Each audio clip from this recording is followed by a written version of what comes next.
नमस्कार सर्वांचा. मुख्यमंत्री युवा कार्य प्रशिक्षण योजना सगळ्यांना वाटत होतं, सगळ्यांना माहित आहे की आधार व्हेरिफिकेशन झाल्यापर्यंत, आधार व्हेरिफिकेशन होईपर्यंत तुमच्या बँकेमध्ये तुमचा स्टेटमेंट, जे तुमचा पगार आहे ते टाकल्या जाणार नाही. तो तुमचा जो पगार आहे तो तुमच्या अकाउंट मध्ये येणार नाही, असं सगळ्यांनी आपण ऐकलेलं होतं. आणि त्याचप्रमाणे इथं सूचना सुद्धा दिलेली आहेत की तुमचा आधार, आता सगळ्या लोकांचा आधार व्हेरिफिकेशन झालेलं आहे. आणि तरीही सगळ्या प्रशिक्षणार्थ्यांच्या मनामध्ये प्रश्न आहे की आधार व्हेरिफिकेशन कंप्लीट होऊन सुद्धा आमच्या अकाउंट मध्ये जानेवारी फेब्रुवारी पर्यंत पेमेंट जमा झालं, पण जानेवारी फेब्रुवारीच्या नंतर जे पुढचं मानधन आहे, कोणाला जानेवारी पर्यंत झालं तर कोणाला डिसेंबर पर्यंत झालं, पण त्याच्यानंतर जे त्यांचं मानधन आहे ते जमा झालेलं नाहीये. इथं दिसू शकतं, please seed your Aadhaar your bank account receive to statement with delay. तुमचं आधारला bank detail Aadhaar seeding process राहिल्यामुळं तुमचं हे डिले होत आहे, असं त्या जी वेबसाईट आहे त्या वेबसाईटवर दाखवत आहेत. तर आता याच्यामध्ये भरपूर सारे आहेत की जसं की जे शासनाचं याच्यासाठी मंजुरी आहे, जे पण काही स्वयं जे प्रशिक्षणार्थी आहे त्या प्रशिक्षणार्थ्यांना देण्यासाठी जे मानधन आहे, जसं की 12वी पास साठी 6,000, ITI साठी 8,000 आणि ग्रॅज्युएशन वाल्यासाठी 10,000, तर तो देण्यासाठी सध्या निधी उपलब्ध सुद्धा नाहीये. तो निधी उपलब्ध करून त्यानंतर त्यांचं जे राहिलेलं मानधन आहे ते जमा करावा लागेल.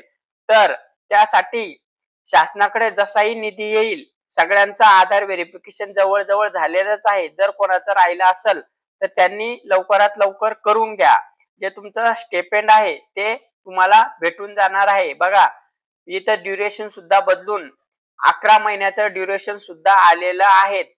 आणि याच्यामध्ये 10 लाखापेक्षा जास्त जे मुख्य युवा कार्य प्रशिक्षणार्थी आहेत ते जुडलेले आहेत. आणि त्या प्रशिक्षणार्थ्यांचं जे मानधन आहे, तर ते मानधन जमा करण्यासाठी शासनाला निधी उपलब्ध करून घ्यावा लागेल. तो निधी जर त्या शासनाने उपलब्ध केला तर कौशल्य विकास विभाग त्या लवकरच त्या जे मुख्यमंत्री युवा कार्य प्रशिक्षणार्थी आहे तर तुमचं लवकरात लवकर पेमेंट करेल. तर ते पेमेंट आधार सीडिंग, आधार एक सीडिंग हा एक बहाणा आहे. आधार सीडिंग तर याच्या आधी जे 5 महिने तुम्ही काम केलं, 4 महिने काम केलं, तेव्हा तर तुमचं आधार सीडिंगही केलं नव्हतं, तेव्हा प्रोफाईलही केलेली नव्हती, तरी तुमचं मानधन तेव्हा जमा झालं. पण मुख्यमंत्री युवा कार्य प्रशिक्षण योजनेमध्ये भरपूर सारे घोटाळे आढळून आले, ज्याच्यामध्ये बेकायदेशीर खूप लोकांचं मुख्यमंत्री युवा कार्य प्रशिक्षणामध्ये नोंद झालेली होती. त्यांचं दुसरेच लोक मानधन उचलत होते, कुठेही प्रकारचं काम सुरू नव्हतं, असं भरपूर सारं शासनाला किंवा जे प्रशिक्षणार्थी आहे, जे कौशल्य विकास विभाग आहे, ज्यांच्या अंडर काम चालू आहे, त्यांना असं आढळून आलं. त्यामुळं हे सगळी व्हेरिफिकेशनची प्रोसेस सुरू आहे. तर ही व्हेरिफिकेशनची प्रोसेस जी पडताळणी करत आहे ते त्याच्यासाठीच करत आहेत की जे येणारे 5 महिने आहे, जे प्रशिक्षणार्थ्यांना वाढून भेटले आहे, त्याच्यामध्ये तरी बेकायदेशीर कोणाला चुकीच्या पैसे जाऊ नये. त्यांना जे मानधन आहे ते मानधन योग्य व्यक्तीला आणि जे काम करतायत त्यांनाच भेटावं, यासाठी आधार व्हेरिफिकेशन प्रोसेस करणं गरजेचं आहे.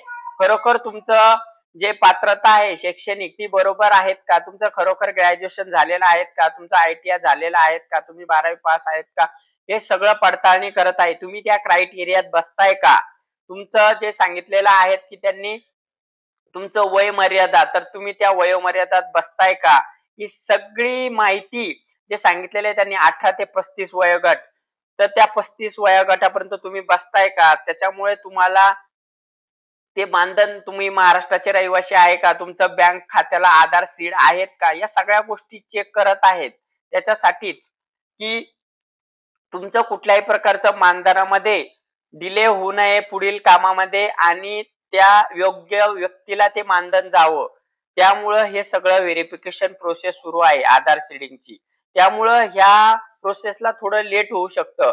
पण शासनाचं जेवढं काही काम आहे, जेवढं काही मानधन आहे, ते मानधन कुठेही जात नाही. शासनाला ते प्रशिक्षणार्थी काम करताय, काम केलेलं आहे, त्यामुळं शासनाला ते द्यावं लागेल.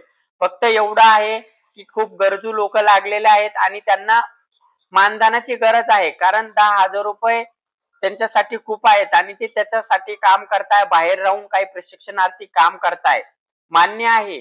पण आता आपण त्याला काही करू शकत नाहीये. कारण तुम्ही जर कौशल्य विकास विभागाला भेट दिली असेल, तुमच्या विभागाला भेट दिली असेल, तर तुम्हाला माहिती आहे कौशल्य विकास विभाग काय सांगतं. तुम्ही ज्या आस्थापनेत जुडले आहे, ती आस्थापना काय सांगते, की होईल. तुम्ही आधार व्हेरिफिकेशन करा. एखाद्याचं जरी राहिलं असेल, त्याच्यामुळे सगळ्यांचं पेमेंट, तुमचं मानधन होणार नाही. असं आस्थापना कौशल्य विकास विभाग सांगत आहे.